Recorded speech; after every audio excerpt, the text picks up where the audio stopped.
উত্তৰ অসমৰ পৰা আৰম্ভ কৰিছোঁ ৰঙানদী সমষ্টিটোৰ সাপেক্ষে আচলতে তিনিখন জিলা পৰিষদৰ খবৰ আছে আমাৰ তাত আৰু পুলকৰ ওচৰলৈকে আহিছোঁ ৰঙানদীৰ গাভৰু শিঙৰা আৰু ৰঙানদী এই যিকেইটা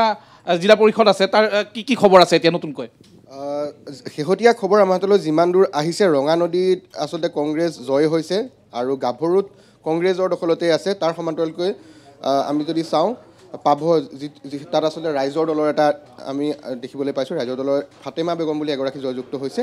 আৰু সেয়া হৈছে অৰ্থাৎ তিনিওটা যি ZPC আসন সেই তিনিওটা ZPC আসনেই কংগ্ৰেছৰ দখলত এক প্ৰকাৰ আৰু তাৰ সমান্তৰালকৈ উত্তৰ পাৰত যদি আমি বিহপুৰীয়াৰ কথা কওঁ বিহপুৰীয়াটো কংগ্ৰেছে এই মুহূৰ্তত অৰ্থাৎ এটা কথা স্বস্তিৰ নিশ্বাস এক প্ৰকাৰ ভূপেন বৰাৰ কাৰণে অন্ততঃ নিজে যিটো সমষ্টি টাৰ্গেট কৰি আছে 2026ত বিধানসভা নিৰ্বাচনত অৱতীৰ্ণ হ'ব বুলি তাত অন্ততঃ তেওঁৰ নিজৰ কিছু খোপনি কংগ্ৰেছৰ কিছু খোপনি ধৰি ৰাখিবলৈ সক্ষম হৈছে তাৰ বাহিৰে আমি বিহপুৰীয়ালৈকে যদি আহোঁ সমগ্ৰ জিলাখনৰ লখিমপুৰ জিলাখনৰ যদি সামগ্ৰিকভাৱে পৰিস্থিতি চাওঁ মই লখিমপুৰৰ যিহেতু 19টাকৈ তাত ZPCৰ আসন আছে 19টাৰ ভিতৰত ইতিমধ্যে 18টাৰ ফলাফল ঘোষণা হৈ গৈছে সেই 18টাৰ ভিতৰত যদি আমি চাওঁ তেনেহ'লে বিজেপিয়ে 13টা আসনত জয়লাভ কৰিছে কংগ্ৰেছে 3খনকৈ আসনত 2খন জয়লাভ কৰিছে এখনত ইতিমধ্যে অগ্ৰগতিত আছে আৰু গণশক্তি এখনত জয়লাভ কৰিছে ৰাইজৰ দলে এখনত জয়লাভ কৰিছে আৰু এটা কাউণ্টিং এতিয়াও চলি আছে সেইটো হৈছে বিহপুৰীয়া সমষ্টি য'ত কংগ্ৰেছে অগ্ৰগতি লাভ কৰি আছে মুঠ 19খনকৈ আসন তাৰ ভিতৰত বিজেপি 13 কংগ্ৰেছ 3 গণশক্তি 1 ৰাইজৰ দল 1 আৰু এখনৰ ফলাফল আহিবলৈ বাকী নিশ্চয় নিশ্চয় পুলকক ধন্যবাদ জনাম মই এটা কথা ক'ব লাগিব এইখিনি মুহূৰ্তত যে উজনি অসমত কিন্তু আমি যদি চাবলৈ যাওঁ তেতিয়াহ'লে কংগ্ৰেছ এক প্ৰকাৰ ধূলিসাৎ হৈছে কংগ্ৰেছক এই যি পঞ্চায়ত নিৰ্বাচনৰ ফলাফলে কিন্তু এক বৃহৎ আঘাত দিছে মুখ্যম আঘাত দিয়া বুলি ক'ব লাগিব 2026ৰ নিৰ্বাচনৰ পূৰ্বে ইয়াৰ পিছত পৰৱৰ্তী সময়খিনিত কংগ্ৰেছ দলে নিজকে কিদৰে প্ৰস্তুত কৰে বা বিজেপিৰ যি আগ্ৰাসী ৰণনীতি বিজেপিৰ যি আগ্ৰাসী নিৰ্বাচনী প্ৰচাৰ তাক কিদৰে মোকাবিলা কৰে সেইখিনি সময়ত অতি লক্ষণীয় হ'ব আপোনালোকে চাব ডিব্ৰুগড়ত আপোনাৰ 22খন জিলা পৰিষদৰ ফলাফল আহিছে 22খন জিলা পৰিষদৰ 19খনতে বিজেপি আৰু 3খনত বিজেপিৰ মিত্ৰদল অগপয় জয়লাভ কৰিছে অৰ্থাৎ ডিব্ৰুগড়ৰ কোনো এখন জিলা পৰিষদত কোনো বিৰোধীৰ কোনো স্থান নাই তেনেধৰণে আচলতে তাৰ পৰা বিৰোধী শূন্য কৰি পেলাইছে তাৰপিছত আমি যদি আহোঁ গোলাঘাটলৈকে গোলাঘাটত আমি যদি চাওঁ গোলাঘাটৰ আপোনালোকে লক্ষ্য কৰিব যে 17খনতে গোলাঘাট জিলাৰ 17খনত বিজেপিয়ে জয়লাভ কৰিছে আৰু 3খনত অসম গণ পৰিষদে জয়লাভ কৰিবলৈ সক্ষম হৈছে অৰ্থাৎ গোলাঘাটতো যিদৰে ৰাইজৰ দল হওক বা কংগ্ৰেছৰ হওক যি খোৱা কমৰা সেই খোৱা কমৰাৰ ফল ইতিমধ্যে ভুগিবলগীয়া হৈছে বিজেপিয়ে নিজৰ যি আগ্ৰাসী ৰাজনীতি আৰু তেওঁলোকৰ যি ৰণকৌশল সেই ৰণকৌশল দেখুৱাই দিছে আপোনালোকে যদি যোৰহাটলৈ আহে যোৰহাটৰ 16খন পৰিষদৰ 15খনেই বিজেপিয়ে দখল কৰিছে এখনত অসম গণ পৰিষদ বিজয়ী হৈছে অৰ্থাৎ ইয়াৰ আগলৈকে আমি যিদৰে কৈ আছিলোঁ যে তাত গৌৰৱ গগৈৰ যাদু চলিব নেকি গৌৰৱ গগৈক মানুহে গ্ৰহণ কৰিছে নেকি ভোটাৰে গ্ৰহণ কৰিছে লোকসভা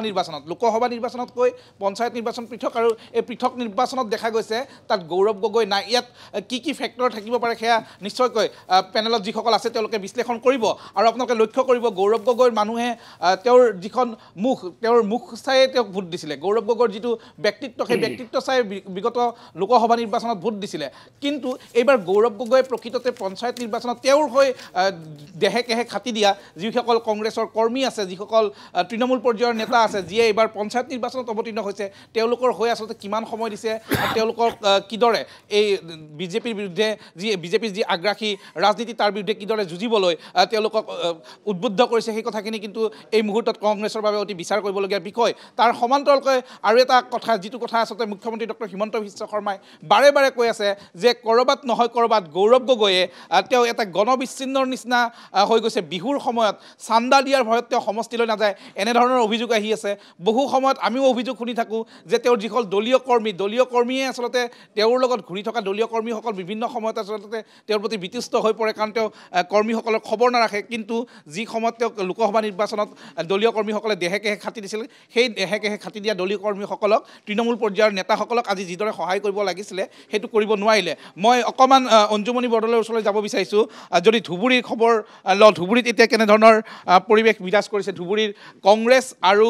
AIDF আছিলে AIDFৰ পিছত দেখা গৈছে এতিয়া বিজেপিৰ যথেষ্ট আগ্ৰাসীভাৱে ধুবুৰীত সোমাই পৰিছে ধুবুৰীৰ কালিৰ দিনটোৰ প্ৰেক্ষাপট আৰু আজিৰ দিনটোৰ প্ৰেক্ষাপট কিছু পৰিমাণে সলনি হোৱা যেন দেখা গৈছে লাহে লাহে কালিৰ দিনটোত সমান আছিল ধুবুৰীত কংগ্ৰেছ আৰু বিজেপি কিন্তু আজিৰ দিনটো দেখিবলৈ পোৱা গৈছে যে বিজেপি এই মুহূৰ্তলৈকে 3টা জিলা পৰিষদ দখল কৰিছে AIUDF-এ 2টা জিলা পৰিষদ দখল কৰিছে আৰু কংগ্ৰেছে 5টা, অৰ্থাৎ কংগ্ৰেছ আগবাঢ়ি আছে। কালিৰ দিনটো দেখিবলৈ পোৱা গৈছিল যে সমান সমান ইতিমধ্যে উল্লেখ কৰিছোঁ বিজেপি আৰু কংগ্ৰেছৰ মাজত, কিন্তু আজিৰ দিনটোত AIUDF-ও 2খন আসন লাভ কৰিছে আৰু সমান্তৰালভাৱে এতিয়াও আৰু কিছু বাকী আছে, এতিয়াও কেইবাটাও জিলা পৰিষদৰ ৰিজাল্ট আহিবলৈ বাকী আছে, কাৰণ 20টা আছে তাত জিলা পৰিষদ। গতিকে 5টাত কংগ্ৰেছে, 2টাত AIUDF আৰু 3টাত বিজেপিয়ে ইতিমধ্যে তেওঁলোকে দখল কৰিবলৈ সক্ষম হৈছে। আৰু উল্লেখনীয় কথাটো হৈছে বিজেপিয়ে যি 3টা দখল কৰিছে তাৰে এটা কিন্তু তেওঁলোকে বিনা প্ৰতিদ্বন্দ্বিতাৰে, অৰ্থাৎ বিনা প্ৰতিদ্বন্দ্বিতাৰে জয়ী হৈছে, অৰ্থাৎ 2টাত তেওঁলোকে জয়ী হৈছে আৰু এটাত বিনা প্ৰতিদ্বন্দ্বিতাৰে জয়ী হৈছে। নামনি অসমত অখিল গগৈ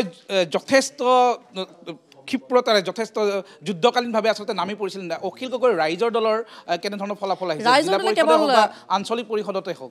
আঞ্চলিক দখল কৰিছে, 2খন আঞ্চলিক দখল কৰিছে, ধুবুৰীৰ 2খন আঞ্চলিক দখল কৰিছে, তাৰ বাদে ৰাইজৰ দলৰ এতিয়ালৈকে একো দেখিবলৈ পোৱা হোৱা নাই। আৰু সামগ্ৰিকভাৱে যিকেইখন জিলাভিত্তিক আমি যদি ক'বলৈ যাওঁ তেতিয়াহ'লে আমি নলবাৰীত বিজেপিয়ে 9খন আসন দখল কৰিছে, 9টা জিলা পৰিষদ দখল কৰিছে, কংগ্ৰেছে 2টা জিলা পৰিষদ দখল কৰিছে। দক্ষিণ শালমৰাত এতিয়ালৈকে বিজেপিয়ে খাতা খোলা নাই, কংগ্ৰেছে 2টা জিলা পৰিষদ দখল কৰিছে। বঙাইগাঁৱত যিহেতু সৰ্বমুঠ 12টা আছে, 12টা জিলা পৰিষদৰ 4টা বিজেপি, 4টা অসম গণ পৰিষদে, তাৰে এটা বিনা প্ৰতিদ্বন্দ্বিতাৰে, আৰু অন্যান্য 3টা আৰু কংগ্ৰেছে মাত্ৰ এটা জিলা পৰিষদ দখল কৰিবলৈ সক্ষম হৈছে। আৰু বজালিত সম্পূৰ্ণভাৱে যিহেতু ৰিজাল্ট আহিছে, বঙাইগাঁৱতো সম্পূৰ্ণ হৈছে ইতিমধ্যে, বঙাইগাঁৱৰ সম্পূৰ্ণ হৈছে জিলা পৰিষদৰ যি ফলাফল সেয়া, আৰু বজালিতো সম্পূৰ্ণ হৈছে। বজালিত বিজেপি 2, অসম গণ পৰিষদ 2 আৰু নিৰ্দলীয় হৈছে 1। মই ধন্যবাদ জনাইছোঁ। অকণমান ৰাজদ্বীপৰ ওচৰলৈকে যাব বিচাৰিম। ৰাজদ্বীপ, তিনিচুকীয়াই হওক, ডিব্ৰুগড়েই হওক, আৰু তাৰ সমান্তৰালকৈ যোৰহাট হওক অথবা গোলাঘাট হওক, কি হ'ল আচলতে? কংগ্ৰেছৰ কি হ'ল, ৰাইজৰ দলৰ কি হ'ল, অখিল গগৈৰ কি হ'ল, গৌৰৱ গগৈৰ কি হ'ল, দেৱব্ৰত শইকীয়াৰ কি হ'ল? অমৰেন্দ্ৰ ডেকা যদি ক'বলৈ যাওঁ, আপুনি 3গৰাকী নেতাৰ নাম কৈছে, অখিল গগৈ, গৌৰৱ গগৈ আৰু দেৱব্ৰত শইকীয়া। মূলতঃ মই ক'বলৈ গ'লে প্ৰথমৰ পৰা যদি ক'বলৈ যাওঁ, তিতাবৰৰ পৰাই আপোনাক কৈছোঁ, তিতাবৰত যিটো আচলতে কংগ্ৰেছৰ দুৰ্গ বুলি কোৱা হৈছিল, যিটো সমষ্টিৰ পৰা বছৰ ধৰি তৰুণ গগৈ জয়ী হৈ আহিছিল, যিটো সমষ্টিত তৰুণ গগৈৰ পৰিয়ালৰ লোক জয়ী হৈ আহিছিল, সেই সমষ্টিটোত তিতাবৰ সমষ্টিটোত পূৰ্বতে ইয়াৰ পূৰ্বৰ নিৰ্বাচনত কংগ্ৰেছৰ পৰা জয়ী হোৱা মানুহ এইবাৰ বিজেপিৰ হাতত পৰাস্ত হ'ব লগাৰ দৰে এটা পৰিৱেশৰ সৃষ্টি হৈছে। তাৰপিছত যদি আপুনি শিৱসাগৰৰ কথা কয়, শিৱসাগৰত মই আপোনাক এটা থুৰতে ক'ব বিচাৰিছোঁ, শিৱসাগৰ সদৰ সমষ্টিটোত যিটো সমষ্টিৰ বিধায়ক অখিল গগৈ, সেই সমষ্টিটোত এখনো জিলা পৰিষদৰ আসন ৰাইজৰ দলে জয় কৰিব নোৱাৰিলে, এখনো আঞ্চলিক পঞ্চায়তৰ সদস্য পদ এটাও জয় কৰিব নোৱাৰিলে। কেৱল মাত্ৰ শিৱসাগৰ জিলাখনৰ ভিতৰত কেৱল ডিমৌত এটা আঞ্চলিক সদস্যৰ পদ জয় কৰিবলৈ সক্ষম হৈছে। গোটেই শিৱসাগৰ জিলাৰ প্ৰেক্ষাপটত যদি চোৱা যায় তেনেহ'লে ৰাইজৰ দল কেৱল মাত্ৰ অকল এখন আঞ্চলিক পঞ্চায়তৰ সদস্য পদত জয়ী হৈছে। তাৰ বিপৰীতে নাজিৰাত যদি চোৱা যায়, নাজিৰাত এক প্ৰকাৰ ক'বলৈ গ'লে বিজেপিয়ে ক্লিন ছুইপ কৰিছে, তাত কংগ্ৰেছৰ কোনো এক প্ৰকাৰ নামেই নাই বুলি ক'লেও ভুল কোৱা নহ'ব। আপুনি তাত ৱাৰ্ডেই চাওক বা আঞ্চলিক পঞ্চায়তৰ সদস্য পদসমূহেই চাওক বা জিলা পৰিষদে চাওক, সকলোতে বিজেপি আৰু কেৱল বিজেপি। য'ত বিজেপিয়ে প্ৰাৰ্থী দিয়া নাই তাত অগপৰ প্ৰাৰ্থী জয়ী হৈছে। মুঠতে কংগ্ৰেছ এক প্ৰকাৰ শূন্য হৈ পৰিছে গোলাঘাট, যোৰহাট, শিৱসাগৰ, চৰাইদেউ, তিনিচুকীয়া বা ডিব্ৰুগড়ৰ গোটেই প্ৰেক্ষাপটত। নিশ্চয় ধন্যবাদ জনাইছোঁ ৰাজদ্বীপ। ইয়াৰ কাৰণ বিশ্লেষণ নিশ্চয় কৰিব, কিন্তু তাৰ সমান্তৰালকৈ মই বিগত যিটো পঞ্চায়ত নিৰ্বাচন, সেই বিগত পঞ্চায়ত নিৰ্বাচনৰ ফলাফললৈ এবাৰ যদি চকু ৰাখোঁ তেতিয়াহ'লে দেখা যাব বিগত পঞ্চায়ত নিৰ্বাচনত কিন্তু কংগ্ৰেছে 147খন জিলা পৰিষদ দখল কৰিবলৈ সক্ষম হৈছে। তাৰ সমান্তৰালকৈ আঞ্চলিক পঞ্চায়ত 771খন আঞ্চলিক পঞ্চায়তত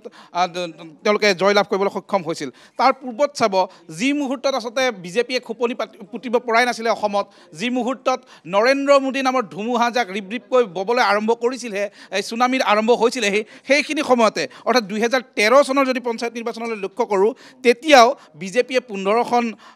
আঞ্চলিক পৰিষদ, জিলা পৰিষদ আৰু অগপে 29খন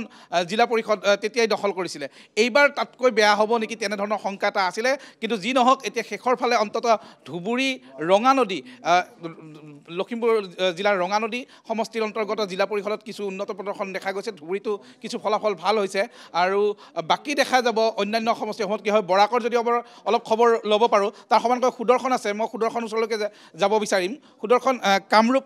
কামৰূপ মেট্ৰ' আৰু কামৰূপ